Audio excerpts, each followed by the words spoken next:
So attacks were prosecuted under provisions of domestic violence or the general provisions of hurt that are available in the Pakistan Penal Code. But in 2011, after the Supreme Court took suo motu of the notice after a heinous particular acid attack, amendments were introduced in the Pakistan Code. Specifically, there is one that criminal acid attack 6A, and then Section 336B sets out the penalties, was minimum of 14 years of imprisonment and 10 years fine. So this was done in 2011 to ensure more intense penalties specifically laid out in the penal code. On the procedural side, amendments were made in the Criminal Procedure Code, and this offence, Section 336A and B, were made non-bailable and non-compoundable. By non-compoundability, that means that this offence cannot be privately settled between the victim and the attacker. Once this has been reported, it has to go through the entire process of trial. It cannot be privately. So the reason for putting a provision like this in cases of gender-based violence victimized by their attackers attack their own families to settle the issue, to prevent or to avoid the rigors of going through trial or social stigma attached with going to court. So that was the amendments that were brought about in 2011. Now, another law that I'd like to discuss is 821 Anti-Rape Investigation and Trial Act.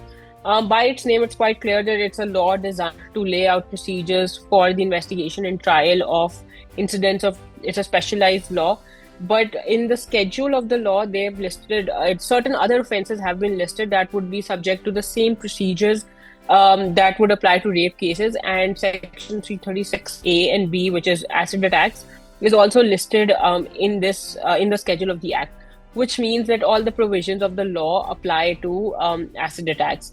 Now, there are a couple of provisions that I'd like to identify. One, this Act prescribes that trials will be completed in 4 months.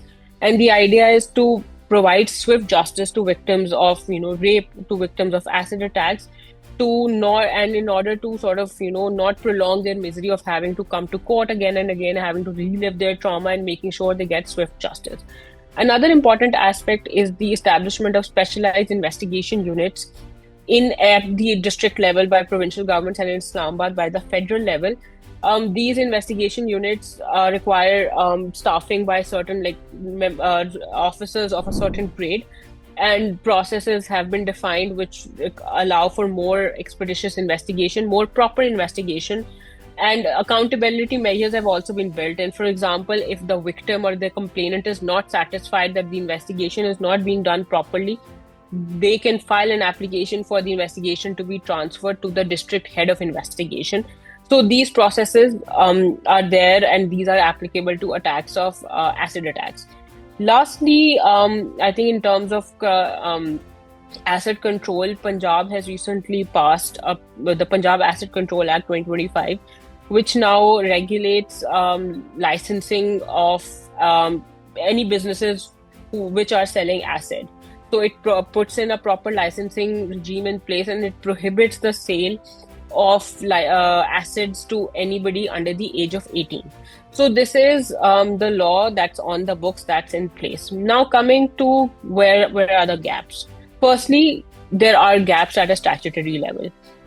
I think just coming to what I addressed last, there needs to be more stringent regulation of acid sales.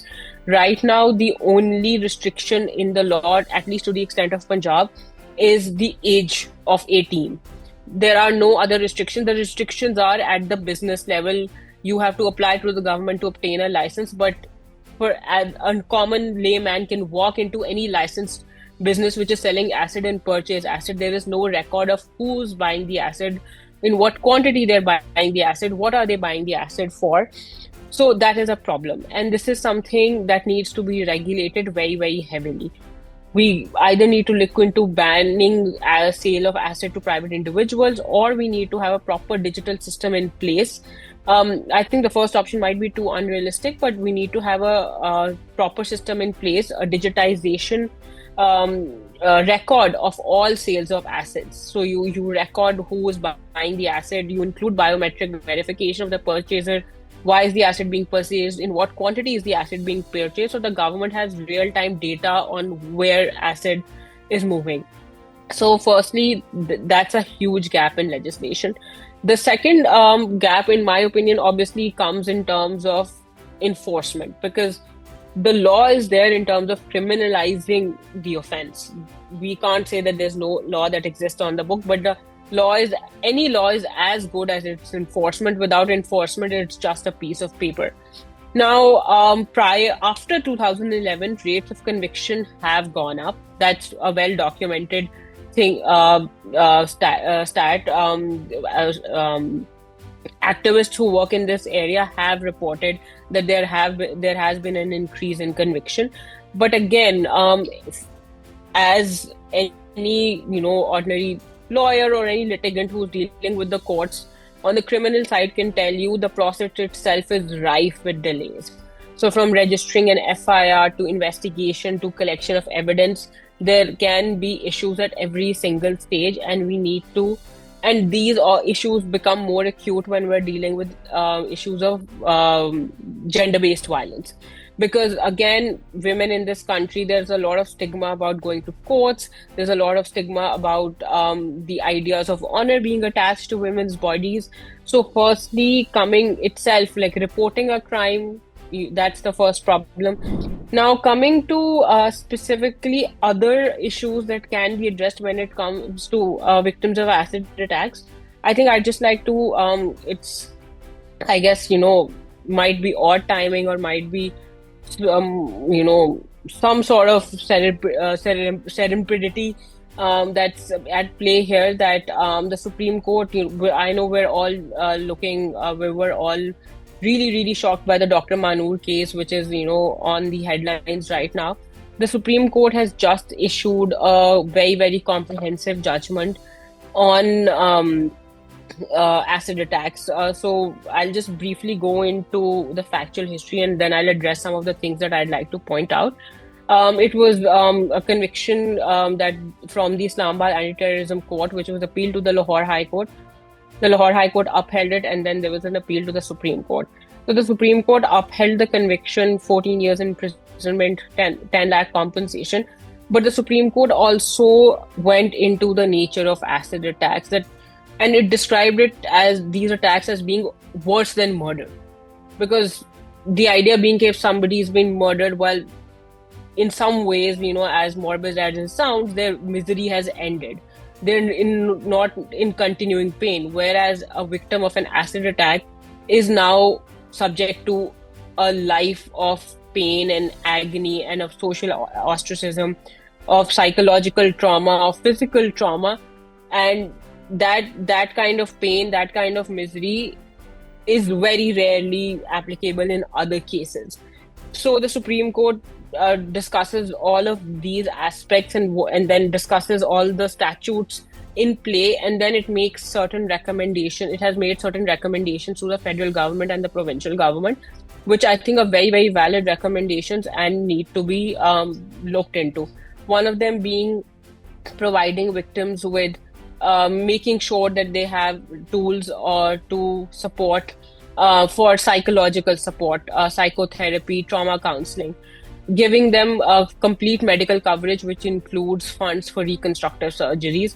This is something that, generally we might not be aware of, but acid burn victims require anywhere between 20 to 30 surgeries, depending on how harsh their injuries are, to reconstructive surgeries, to have some sense of normalcy back. And those are painful, long years that they have to go through to just feel like themselves again. So the Supreme Court is recommending the federal government to provide complete medical coverage and to cover the cost of this reconstructive surgery. The third aspect that they've recommended is an economic stipend. So a lot of burn victims are unable to work, they're unable to move, might have lost their sight, lost use of. So it is a very comprehensive mechanism. The Supreme Court has also looked at the infrastructure placed in Bangladesh, because Bangladesh has one of the highest numbers of acid attacks reported in the region, and what they have done to prevent.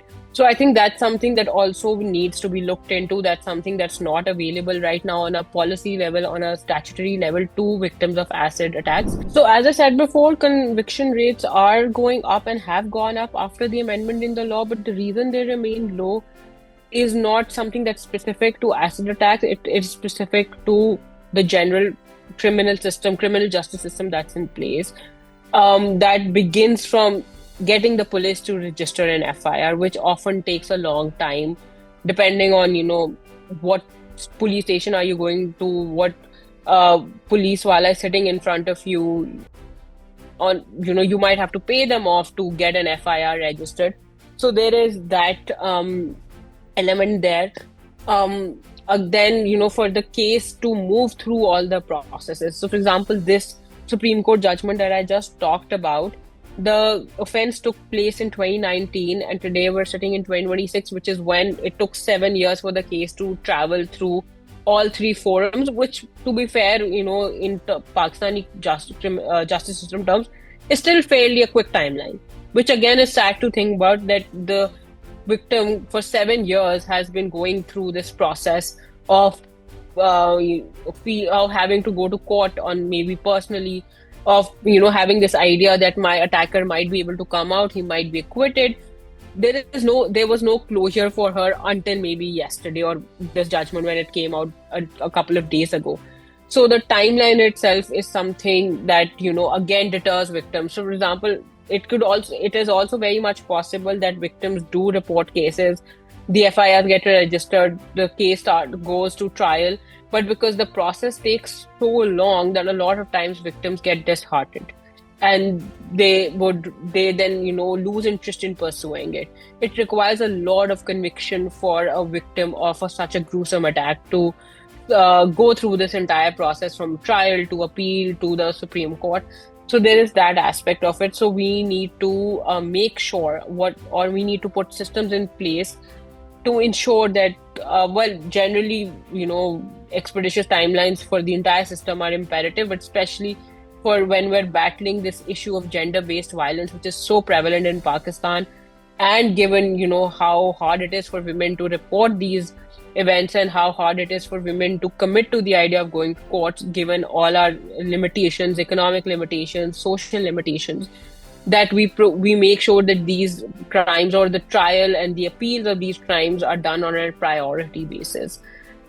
And then finally, I think, again, coming back to the same point, the lack of conviction, again, is you can boil it down to procedural issues.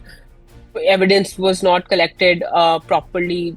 Chain of custody may have been broken of the samples collected, of any evidence that was collected from the crime scene. The police did not record the events correctly. And the issue being that police here are not properly trained on specifically how to address or how to manage crime scenes of these situations, or how to make sure that the investigation and the recording of the investigation is done properly. Lastly, and I think this is very important, is gender sensitivity training. A lot of our public officials, so police officials, public prosecutors, court staff, judges in courts, lack gender sensitivity training. And when those attitudes are extended to women who have already exercised a lot of conviction and exercised a lot of courage to come to court, when they're met with those attitudes, it is absolutely a deterrent and absolutely discourages women from going through, or it discourages other women who may be thinking about going to court. So that's something that I think it also needs to be. We need to make sure that gender sensitivity training becomes a core principle of training when we're talking about public officials involved with the criminal justice system. So like any crime, I think the first step is the registration of the FIR. And then the second step would be collection of evidence. So for example, if there is an empty bottle available where you can assess what substance was used, what kind of acid was it used, what kind of acid was used, apprehension of the attacker if the victim has identified. Because a lot of times one of the pieces of evidence that might be used to assess the culpability of the accused is that often when people throw acid their own fingers also end up getting burned by some of the drops that have sort of splattered around, right? So making sure that that is well documented. So all the medical reports, all the making sure that the medical report, the medical legal the test, the medical test is done accurately by a government medical officer. The medical legal certificate is prepared in accordance to the guidelines that have been prescribed by the government. So once all of that is done, a challan is issued, charges are framed, and then the process goes through regular trial.